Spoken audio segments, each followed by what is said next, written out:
শিক্ষক বা শিক্ষাকর্মী এবং যারা গভর্নমেন্ট থেকে কোনো অনারিয়াম পেয়ে থাকেন তারা কোনো প্রার্থীর কাউন্টিং এজেন্ট হতে পারবে না। এ নিয়ে ইলেকশন কমিশন অফ ইন্ডিয়া আজকেই একটি গুরুত্বপূর্ণ নোটিফিকেশান জারি করেছে। এই দেখুন বন্ধুরা সেই নোটিফিকেশান।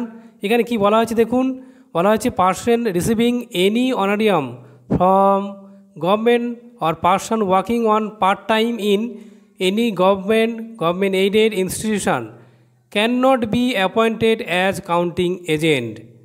পরিষ্কার বলা হচ্ছে যে গভর্নমেন্ট অ্যান্ড গভর্নমেন্ট এইডেড ইনস্টিটিউশনে যারা কাজ করেন বিশেষ করে তারা কিন্তু এই কাউন্টিং এজেন্ট হতে পারবেন না। আর কি বলা হয়েছে, it is here by clarified that the teachers, বলা হচ্ছে teachers of government aided sponsor school can not be appointed as counting agent for any candidate.